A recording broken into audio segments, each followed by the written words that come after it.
didn't really plan to go to Miss Universe, but one day I felt this voice in my heart that said, this is a path for you. You have to give this a try.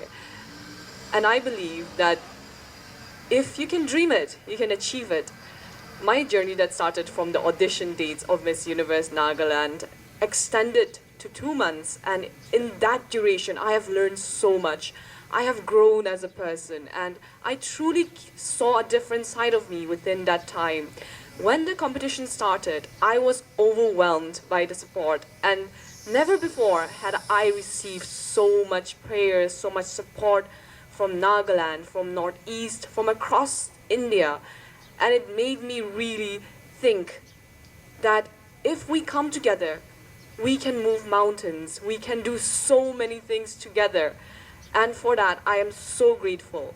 When I was in my competition, there were times when I tripped, there were times when I felt low, but my family were always there. My mother was always praying for me, and those moments kept me strong, and today, here we are.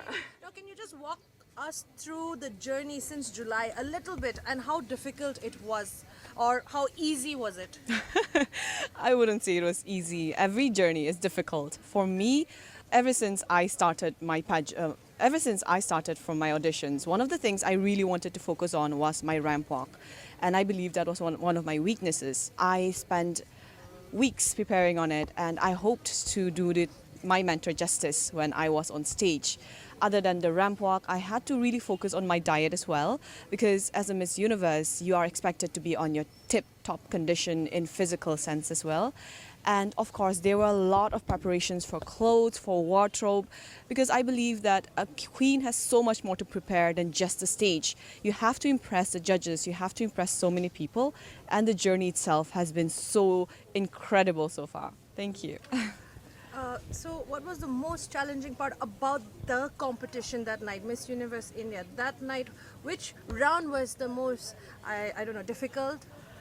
I believed when I started the competition, the most difficult would be the swimsuit round. But it was so incredible, the adrenaline rush. I don't think anything was very difficult in particular. Once I started walking on stage, everything just fell into place. Though the most difficult was when my name was announced last for top 20, for top 10 as well. So my heart was in my chest. So, you came up as the 4th runners-up. Yes. Do you think you gave your best, or you have any regrets on that? I gave my best, and I am content with the knowledge that from day one, I did it as best as I could have. Spoke my truth.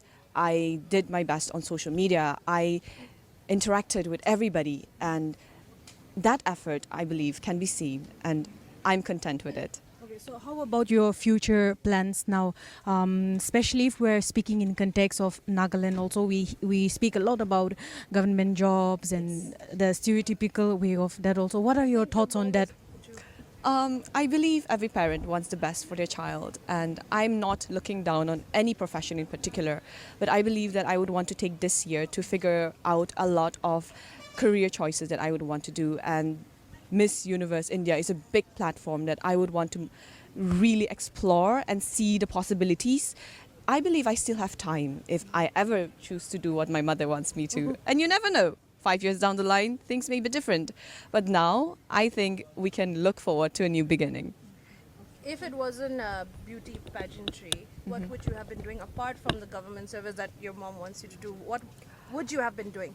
I would have been probably studying to be a professor. And I've always loved to be an educator, to talk with people, to know more about the English language in particular. And I've always looked up to my English professors as well. So if not a beauty queen, probably a professor. So what valuable lesson have you learned in this journey?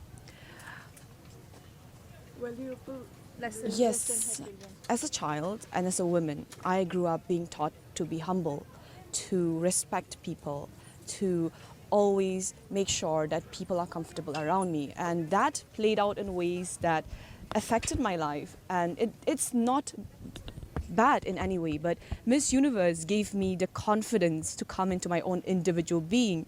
It gave me a different view of what I could be if I truly expressed myself, and that was one of the most valuable things that I took away from it.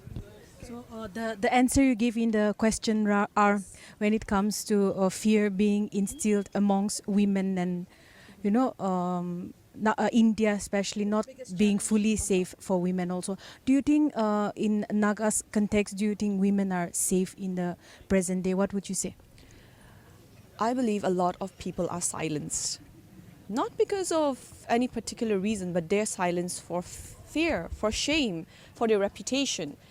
And as a woman, I have come across so many stories where people just kept silent, whether they were assaulted, whether they were abused. And believe me, it happens in Nagaland as well. It's just that we don't speak about it. We are not vocal about it. Every woman feels fear. We fear for the way we are treated on the streets, and sometimes we even fear in our own homes.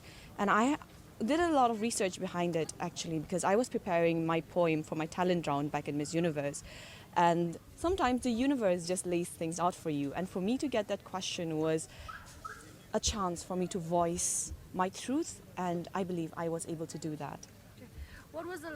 What is the first thing you're going to do? This is the last question, I think. What is the first thing you will do after you get home, after you reach home?